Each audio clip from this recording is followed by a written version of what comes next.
so many new faces. It's wonderful. I'm going to talk about the origin of the pen name Shakespeare. And some of this stuff may be basic to some of you. It's kind of a refresher course, but also I threw in a couple maybe new ones for you and try to put it all together and see if we can make sense. William Shakespeare was a pen name. When I first joined our movement, I was surprised to learn that some Oxfordians did not know that, consider it, or believe it.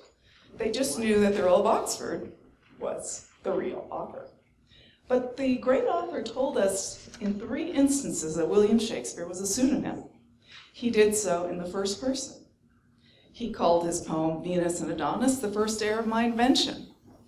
The easy paraphrase of this is the first child of my creativity. But this piece is too polished and sophisticated to be a first creative work. So what else could invention mean? Other definitions include contrivance and fabrication. So the line could also be read as Venus and Adonis is the first heir of my fabrication or lie. The lie is the name William Shakespeare. So the poem was the first usage of his pen name, and more precisely, the first usage in print. If we accept Edward de Vere's 17th Earl of Oxford as the great author, as I do, then we already know that the dedication itself was a contrivance or lie. Here is a nobleman pretending in print that he's an untitled person, and he hopes he will not offend the 3rd Earl of Southampton with his unpolished lines. Yet above the dedication is a quote, hoping for inspiration from Castilian waters. So a double meaning for first heir of my invention is fitting. 2 of Shakespeare's sonnets tell us that Shakespeare is a pen name. Sonnet 76. Why write I still all one, ever the same, and keep invention in a noted weed, that every word doth almost tell my name, showing their birth and where they did proceed. Here is invention again. In this case, it is defined on the next line as his words, or creative writing. His creative writing is kept in a noted weed, which is the same thing as saying a well-known alias. Noted is well-known, and weed is garb or clothing. In Sonnet 137, he tells us the first part of his alias, my name is Will. In Sonnet 81, the great author says the fair youth's name is destined for immortality due to the greatness of his pen. From hence, your memory death cannot take, although in me each part will be forgotten. Your name from hence immortal life shall have, though I once gone, to all the world must die. When all the breathers of this world are dead, you still shall live, such virtue hath my pen. Since the fair youth's name does not appear in the sonnets, for it to be immortal, it had to have been already associated with another Shakespeare work. Only the Earl of Southampton qualifies here. Each edition of Venus, Adonis, and Lucrece by Shakespeare carry the name of Shakespeare and Southampton. Southampton's immortality, therefore, is assured so long as these works remain in print, says the great author. Yet he says that his own name to all the world must die. The only logical explanation for the contradiction is that one name was real, Southampton's, and the other's was not, Shakespeare's. It is the great author's pen name that will live forever, not his real name, which indeed is what happened. The great author wasn't the only one to say Shakespeare is a pen name. Many publishers of the plays thought so too. We know this because they so often hyphenated the name, the surname, emphasizing the action of spear shaking, thus a descriptive alias. Tributes to Shakespeare inside the 1623 folio hyphenated the name in 5 cases, and Ben Jonson wrote that Shakespeare shaked a lance at ignorance. In 1628, Thomas Vickers described Shakespeare in Latin as an author who took his name from the shaking of a spear. So this is the folio page, all in one page. Where the arrows are, there's hyphens in the name Shakespeare. About the same time, someone else wrote that verses of a sweet wit live supported by a spear. Pardon sweet wit, which hast a liberal part of pure infusion. It's a lot to say there. Let worthless lines be scattered here and there, but verses live supported by a spear. Even orthodox scholars say this is a Shakespeare reference. The verses that ML, the author's signature, is here speaking of were probably the recently published sonnets. They will live because they are supported by a pen name. What else could it mean? So why did the great author choose William Shakespeare for his pen name? We may never know exactly, but this paper might shed some light. Firstly, spear shaking was a known and much used expression. It occurred in print from at least 1634 and used literally and figuratively in relation to war, a threatening action, or as an expression of victory. So here's an example from 1534. In time past I've been valiant in wars, with spear now I will shake this spear against the enemy of my soul.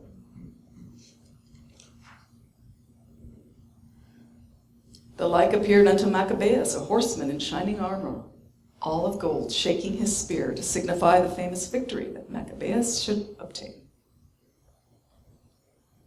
It was bootless for Goliath to brandish his spear against David, so it little availed the devil to shake the spear likewise in the hand of the soldier. So these are just a few examples. There's more thereafter, 1595, but throughout Shakespeare's lifetime, it was a known expression.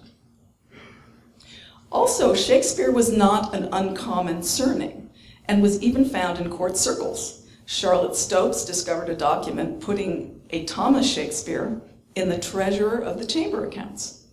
On December 12, 1572, he was paid 60, I don't know 60 what, but 60 for being a messenger. Who knows, maybe he delivered a message to the Earl of Oxford. Stopes also found a William Shakespeare in the London area who died in 1539.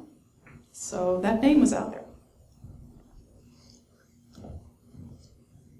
Athena, the classical goddess of wisdom and war, was always depicted with a spear, and she was specifically associated with spear shaking. Homer said that she sprung from the forehead of Zeus in full armor, brandishing her sharp spear.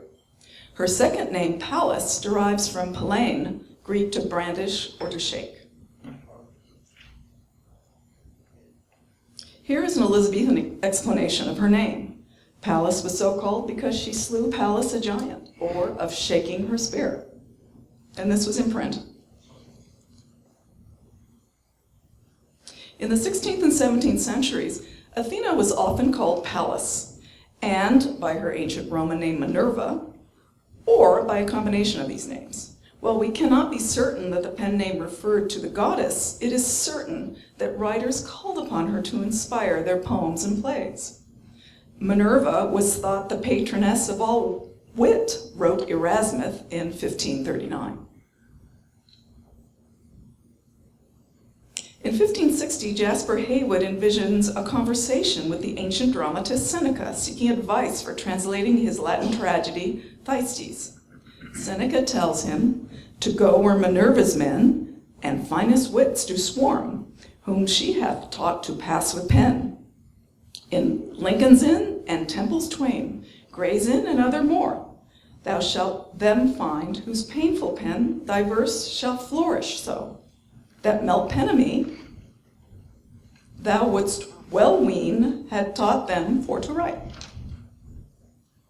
Minerva teaches men to write at the inns of court or law societies, according to Jasper Heywood.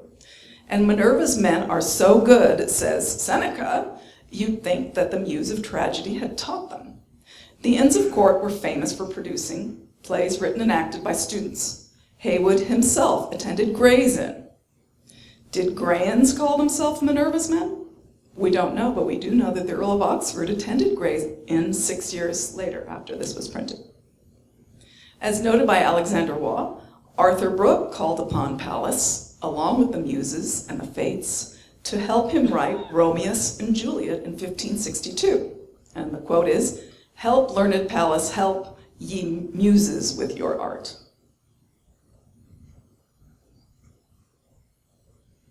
Another example occurs in 1573 in Hundredth Sundry Flouters.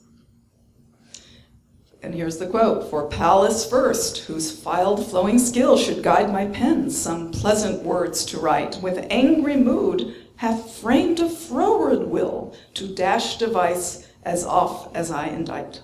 For why, if once my lady's gifts were known, Pallas should lose the praises of her own."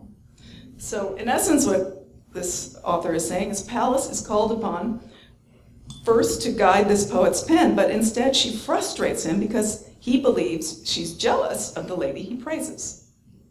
Many believe that this author, Meritum Patiri Grave, was the Earl of Oxford. If so, it's proof that Oxford believed that the goddess with a spear, Pallas, could guide his pen in poetry writing. Here's my slight take on it. Since a pen resembles a spear on a very small scale, perhaps Shakespeare simply means to write, or to write with the wit of Pallas. In 1579 occurs the earliest English reference in print that I could find of spear shaking and the goddess Pallas. It was by E.K., the mysterious co-author of Spenser's Shepherd's Calendar. To put the reference into context, Spenser wrote verses for each month of the year, and E.K. wrote notes to them. In the October verse, Spenser writes how wine helps creative writing, saying in essence, if I had wine in my brain, I could direct my muse with quaint Bellona in her entourage to inspire writing a tragedy. Now we turn to E.K.'s endnotes, where he defines the word quaint. And that starts right here. And right where the arrow is where the Shakespeare reference is. But here's the explanation for quaint. Strange Bellona, the goddess of battle, that is Pallas, which may therefore well be called quaint, for that, as Lucian saith, when Jupiter her father was in travail of her, he caused his son Vulcan with his axe to hew his head, out of which leaped forth lustily a valiant damsel armed at all points, whom seeing Vulcan so fair and comely, lightly leaping to her, proffered her some courtesy, which the lady disdaining, shaked her spear at him and threatened his sauciness. Therefore such strangeness is well applied to her. So Pallas is quaint or strange, says E.K., because she popped out of Zeus's head and shaked her spear at fair and comely Vulcan. I find it quaint or strange that E.K. switched Bellona's name to Pallas, her Greek derivative. Evidently, E.K. preferred Pallas to Bellona. Another reference to Minerva and wit and writing is in 1582, Stephen Gosson wrote in Plays Confuted in 5 actions that Minerva and the Muses inspire playwrights, again reflecting this Elizabethan belief. In 1588, Anthony Munday, the actor, poet, and playwright, altered the traditional image of Pallas. He ditched her shield and replaced it with a book, referring to Iris, a beggar of Ithaca, coming into the temple of the goddess Pallas and seeing her to hold a book in one hand and a lance in the other, made as great account of her secret virtues as her outward malignancy. Munday here associates Pallas with soldiery and learning, lance and book. Note that Munday was working for Oxford during this period, and Banquet includes lyrics to the Earl of Oxford Scalliard. So it's Banquet of Dainty Conceits, as they call the work. In 1589, James Lee used Pallas to describe the Earl of Oxford. De Vere, whose fame and loyalty hath pierced the Tuscan clime, and through the Belgic lands by winged fame for valor is rehearsed. Like warlike Mars upon the hatches stands, his tusked bore gain foam for inward ire, while Pallas filled his breast with warlike fire. So assuming that Meritum Patiri Grave was Oxford's motto or posy, the literary record shows that Pallas not only inspired Oxford with creative writing, she inspired his courage in war. And if Oxford was E.K., as many believe, then he was the first in print to associate spear shaking with the goddess.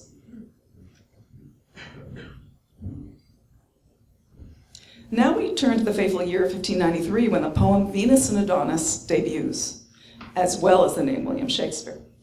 Gabriel Harvey immediately associated the name with Minerva and figuratively said it was a pen name. This occurs in a passage explaining why his own book, Pierce's Supererogation, took so long to see print. The stay of the publication, he writes, resteth only at my instance. Who can conceive small hope of any possible account or regard of mine own discourses, were that fair body of the sweetest Minerva in print, as is redoubtably armed with the complete harness of the bravest Minerva, when his necessary defense hath sufficiently cleared him, whom it principally concerneth to acquit himself. Venus and Adonis was released sometime after the April 18th registry. Harvey delayed printing his own book until July. He felt that there would be small hope or of notice of it while the literary world was caught in the sensation of Shakespeare's poem.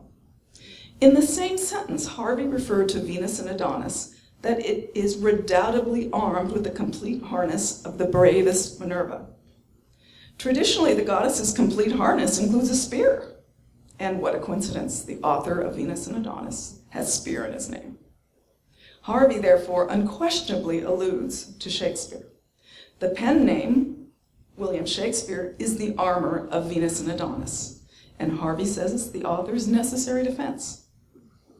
According to Harvey, the great author needed a pen name to publish, and use of the word redoubtably implies he was an important person. Henry Peacham also associated Shakespeare with Minerva. In 1612, he published his emblem book, Minerva Britannia. Each emblem has a picture with a short phrase above it and explanatory verses below it. The title page kicks off the theme of the book. The short phrase is the title, Minerva Britannia, and there's a picture and explanatory lines. The picture is of a building. It has a curtain and someone's hand with pen is writing from behind it. This is definitely a theater, and the subject of this picture is definitely a dramatist, a hidden dramatist. Laurel leaves, symbolic of victory, surround the oval. The hidden dramatist, therefore, is also a victorious one. At the very least, Peacham's title page is more evidence that Jacobeans associated Minerva with the theater. As a title, Minerva Britannia probably refers to the great wits of England in general, or Minerva's British men, as Jasper Heywood would call it. But in context of the emblem, Minerva of Britannia, or British Minerva, would describe the victorious hidden dramatist of the picture. So I would add that he was British.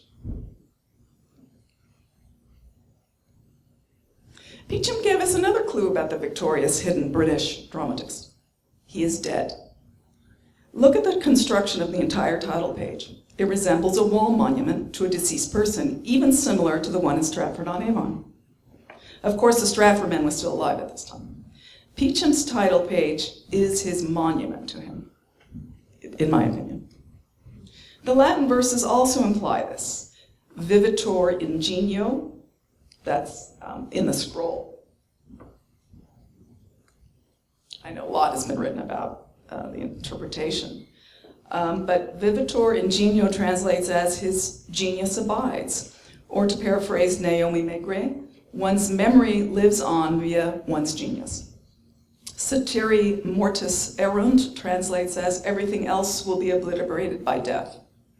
Presumably, everything else would be personal information about the dramatist. So Peacham infers that the identity of the victorious hidden dead British dramatist was fake, but it had something to do with Minerva.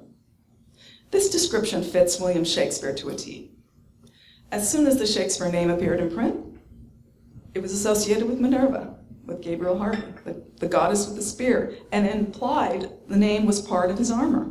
Other contemporaries hinted that Shakespeare was a pen name, or wrote anonymously, and others hinted that he was dead by 1605, 1607, and 1609. And Jan Cole discovered recently the 1605 one, which is great.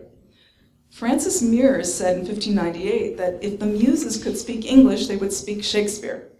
And Johnson later wrote that Shakespeare delighted two monarchs. How much more hidden, victorious, and dead could one get than that?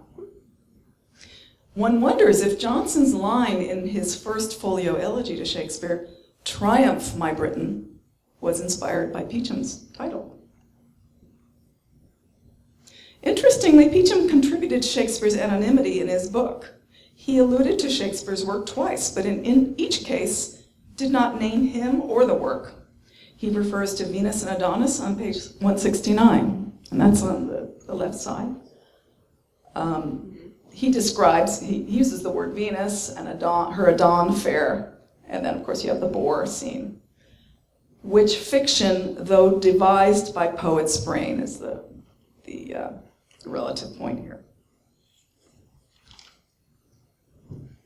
On page 188, the phrase "much ado" describes Pallas, who is shown emerging from the head of Jove.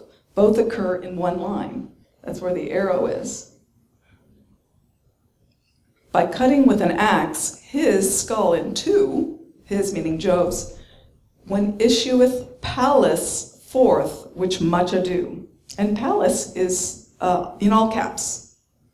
So is Peacham also saying that spear shaker Pallas issued forth much ado about nothing? Just throwing that out there. If we accept that Minerva Britannia refers to Shakespeare, then Peacham alluded to him in 3 instances without naming him. Why not just laud him openly?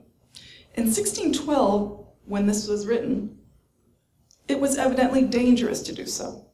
Peacham also neglected to name Shakespeare on his list of the greatest Elizabethan poets in the Complete Gentleman in 1622, as well as in the later updated editions.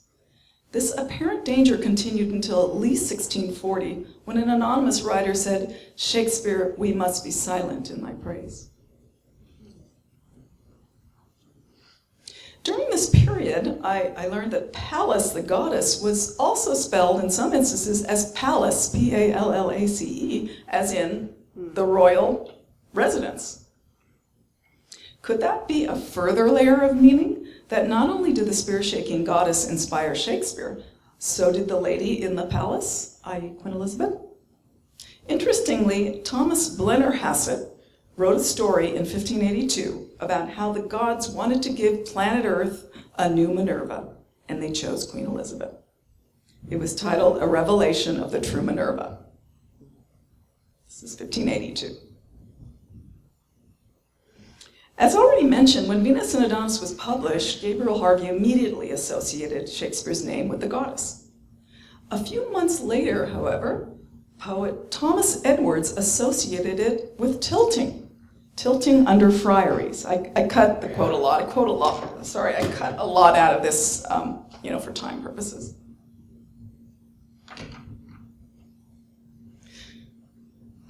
He described the poet as he mentions Venus and Adonis, and then he describes the poet as a disgraced nobleman who has produced golden art for the theater.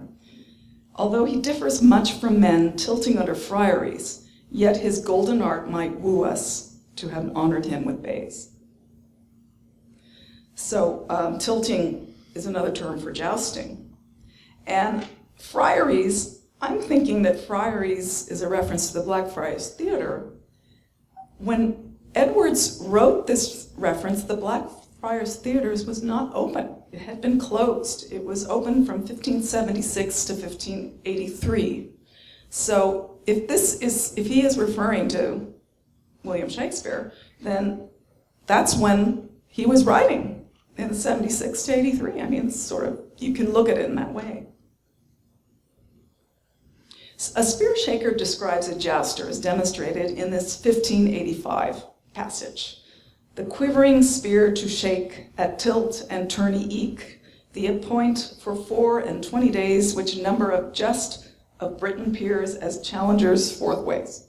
Anyway, this was printed in 1585. Jousting was a very expensive sport, and only rich courtiers could participate. There were permanent tilt yards at Whitehall, in Greenwich, and Hampton Court. A joust was part of the celebrations during Queen Elizabeth's accession in 1558.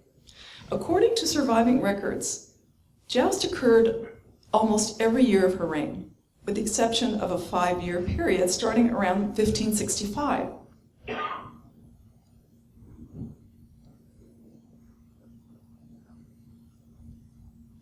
Then at Hampton Court on Twelfth Night, 1571, it was announced that a tournament would occur the following May. So this is after almost a 5-year lapse. Oxford was one of the main challengers, along with Charles Howard, Sir Henry Lee, and Christopher Hatton. So one wonders, since Oxford was one of the main 4, if he was behind the jousting revival. 6 months later, a joust was featured during Oxford's wedding celebrations. And Oxford was presumably behind a mock battle staged for the Queen's entertainment at Warwick the following year, August of 1572. In it, Oxford and Fulk Greville were opposing generals in a war involving hundreds of soldiers, according to Mark Anderson. The results of the 1571 joust, Oxford beat everyone. He beat Sir Henry Lee, the Queen's champion, and won the prize for tilting, which was a chain of gold.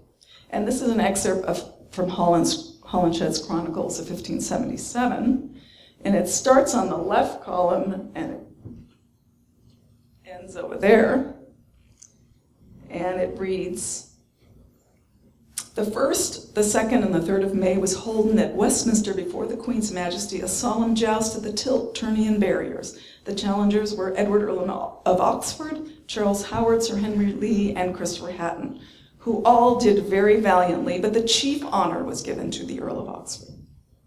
I think it likely that the Shakespeare alias was inspired after Oxford won this tournament, because he was a champion spear shaker who even beat the Queen's champion. We know he was proud of this and took it very seriously. Edward Webb recalled Oxford's reputation in Europe during his continental tour. This was published in 1590. The Earl of Oxford, a famous man for chivalry.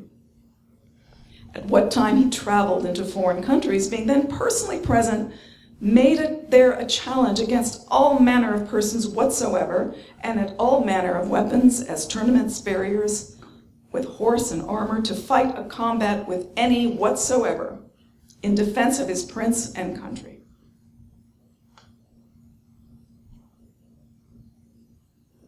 Oxford won another jousting tournament in January 1581, so this sport was important to him for at least a decade. Jousting was also important to one of Shakespeare's protagonists, Pericles.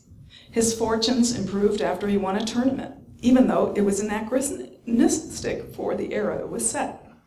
The play was probably written in the 1570s. I say this because John Lilly's novel, Euphues and His England, echoes lines from Pericles, and I'll put that up.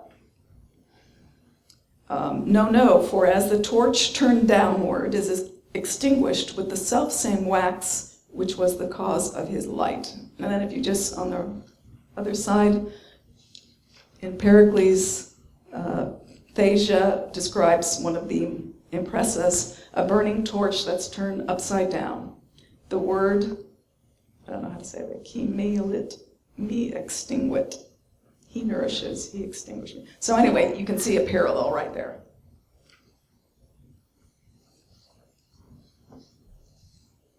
Euphues in His England was registered in 1579. It was dedicated to the Earl of Oxford, by the way. The earliest evidence for the existence of the pen name William Shakespeare occurs in 1576, but only by inference. Poet George Gascoigne called himself a poet with a spear.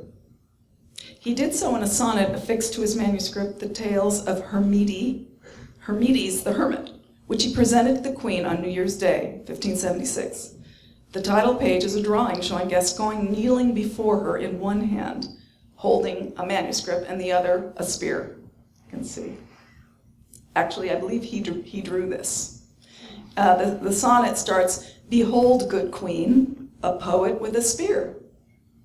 A soldier armed with pen in his ear, with pen to fight and sword to write a letter." Anyway, it goes on longer. Point is, the poet with the spear. Gascoigne's gift was a translation of the tale in 4 different languages. Above Gascoigne's head is a crown of laurels, a would-be poet laureate. This is quite audacious for many reasons, but primarily because Gascoigne only translated the tale. He never claimed its authorship. Did Gascoigne create the image of poet with a spear himself, or did he borrow it from someone? I think he borrowed it from someone, and these are my reasons. First of all, Gascoigne was a poet, yes, but what about the spear part? Spears were the primary weapon of jousters, not soldiers. As far as I know, he never participated in a joust. Furthermore, he was always in debt, so it's unlikely he had the means to outfit himself. Yes, Gascoigne was a soldier, but it amounted to less than 3 years. The DMB suggested he enlisted only to escape debts. Another reason is Gascoigne hijacked the authorship of Hundredth Sundry Flowers. Flowers was first printed in 1573 with a title page expressly stating it contained poems by sundry gentlemen, but Gascoigne reprinted it in 1575 as the Posies of George Gascoigne.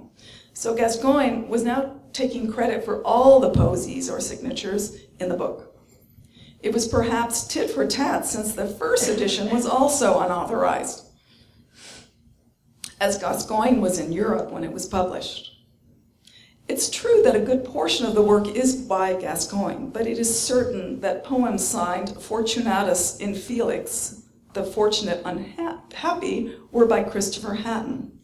Hatton's posy was confirmed by Gabriel Harvey in his address to Hatton at Audley End in 1578. And Meritum Pateri Grave more than likely was Oxford's signature.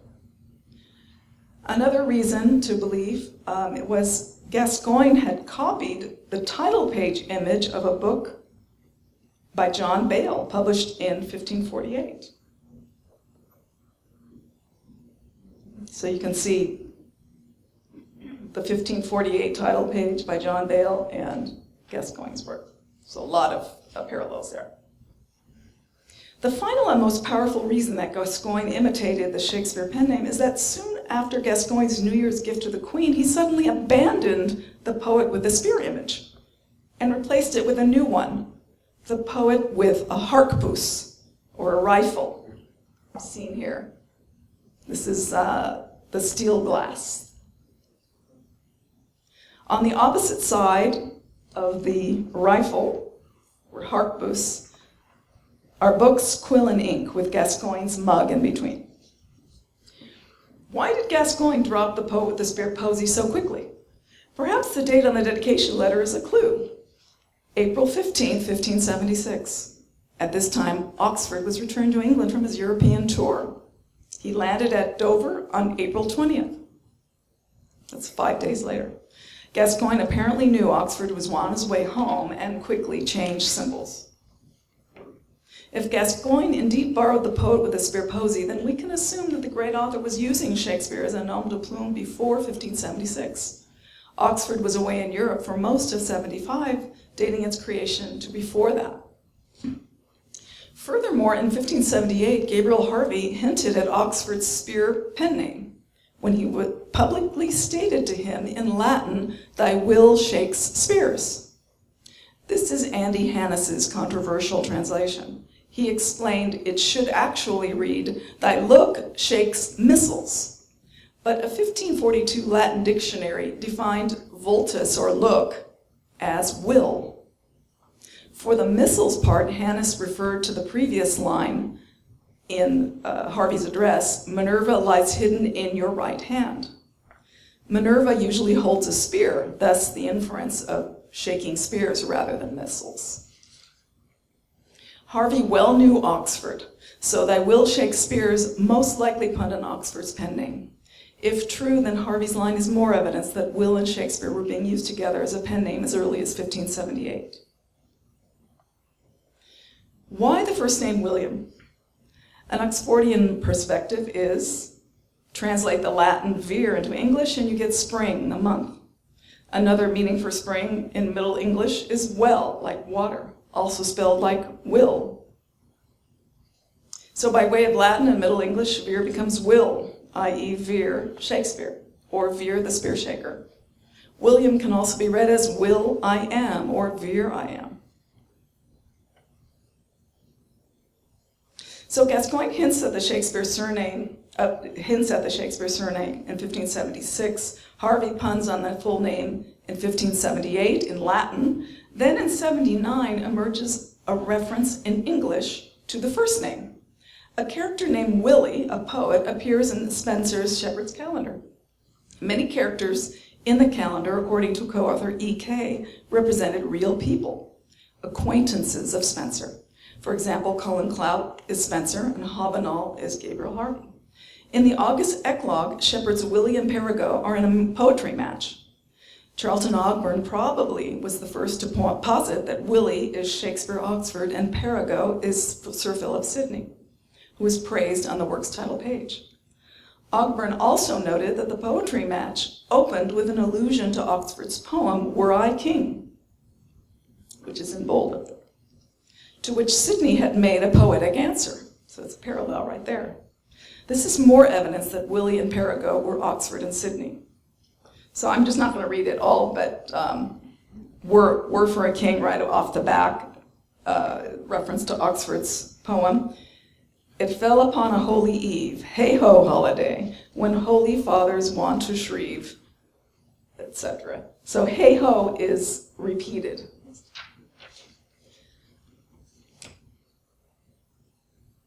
The refrain of hey-ho appeared on every fourth line in the poetry match. Ogburn also noted a similar refrain with Feste's song in Shakespeare's Twelfth Night. And I've underlined the passage. We have all these hey-hos. Ogburn's theory is strengthened by Spenser's later references to Shakespeare's Pleasant Willie in Tears of Muses in 1590. The muse of comedy, Thalia, identifies the great author by describing him as noble and by alluding to his play Hamlet. And so I wrote Spenser's on one side and Shakespeare's. Spenser wrote, "And he the man whom nature's self hath made to mock herself, and truth to imitate. With kindly counter, under mimic shade, our pleasant Willie, is dead of late," etc. And in Hamlet, the purpose of playing was and is to hold, as it were, the mirror up to nature to show virtue her own feature, scorn her own image. So there's a parallel. There's more proof that Willie in the Shepherd's Calendar is Shakespeare. In The Passionate Pilgrim, Shakespeare says he loves poetry, Spenser's in particular. Spenser to me, whose deep conceit is such as passing all conceit, needs no defense.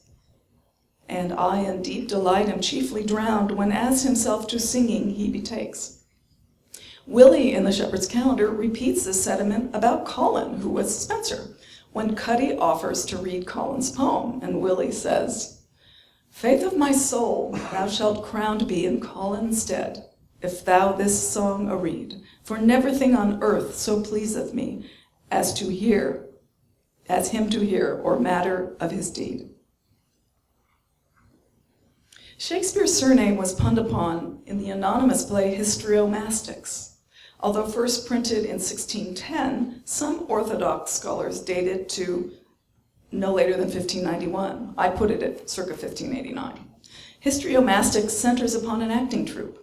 In a play within a play, the troupe performs a scene with characters named Troilus and Cressida. Troilus says to Cressida, "Behold, behold, whoops."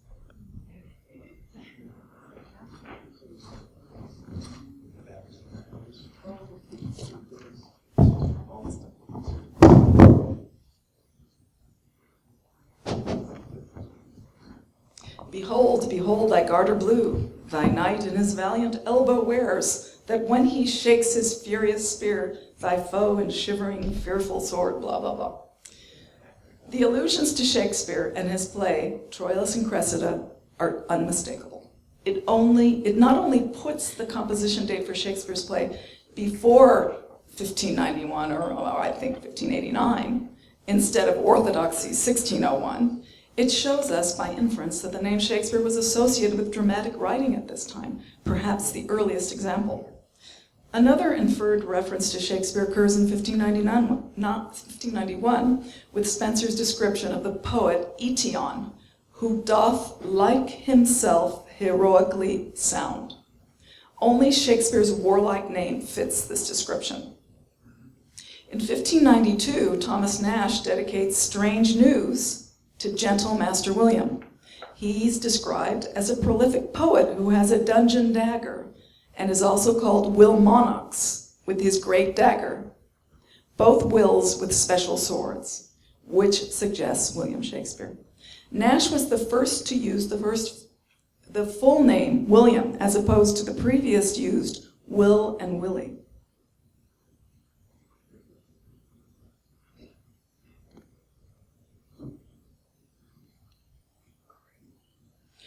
Also in 1592 was the infamous Green's Groat's Worth of Wit. Robert Greene ranted about actors and specifically alluded to an upstart actor that he called Shakespeare. Yes, trust them not, for there is an upstart crow, beautified with our feathers, that with his tiger's heart wrapped in a player's hide supposes he is as well able to bombast out a blank verse as the best of you.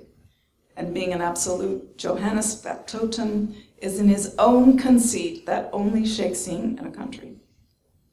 Greene was definitely punning upon the name Shakespeare with Shakespeare because of the usage, of Shakespeare's tiger heart line in Henry VI, Part 3.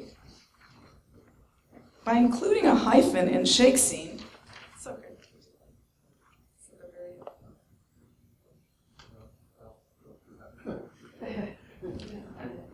I really don't need it.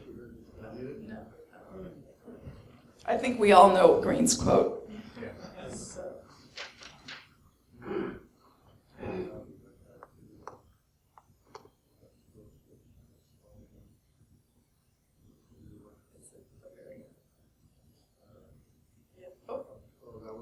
Yeah, that was the last one. No, I'm not done yet. Hold on. Yeah, that's why it stopped, so that was the end. Yeah. So by including a hyphen in Shakespeare, Greene emphasized the noun and verb combo, just like Shakespeare. The word only in the only Shakespeare in a country implies that there was another Shakespeare, the original one. Otherwise, the upstart crow would not fancifully single him out as one. This original, of course, was Shakespeare. In conclusion, it appears that Will or Willie or William Shakespeare was being used as a pseudonym as early as 1574, but not on any printed work until 1593. This is significant. It means that Shakespeare's literary works were being circulated among his friends. Those who circulated manuscripts but did not print them were usually highly ranked. The surname was probably adopted from an appreciation of the goddess Pallas Athena, who inspired Elizabethan writers. She was born shaking her spear.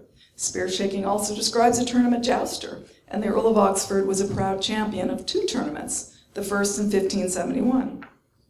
References to the pen name began in the 1570s, were nearly blank in the 1580s, then revived in the early 1590s. Perhaps Oxford's disgrace from imprisonment in 1581 and banishment from court until 1585 dampened enthusiasm. But that changed circa 1589 with the reference to histriomastics.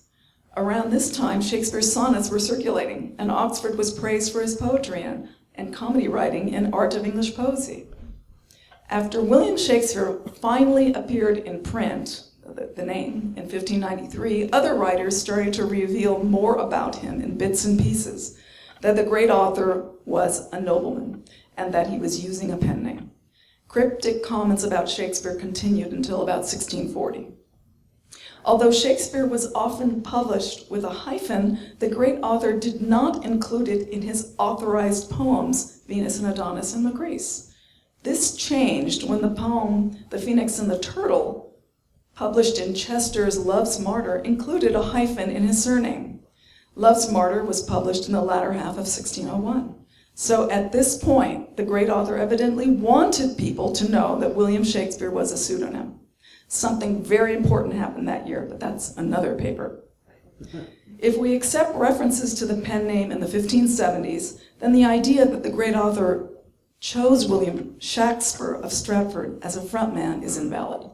I do think it possible, however, that the Stratford man was used as a front by publishers who pirated the Shakespeare plays and poems. If publishers were questioned about where they got their texts, they could point to the Stratford man, also named William Shakespeare. Perhaps that's why he kept switching residences in London or wouldn't buy a home there. If we accept that the Stratford man was portrayed in The Winter's Tale and As You Like It, then it shows that the great author did not like him and possibly paid him to leave town. I detail this in Shakespeare Suppressed, as well as my theory that the literary identity of the great author was deliberately directed at the Stratford man after both of their deaths.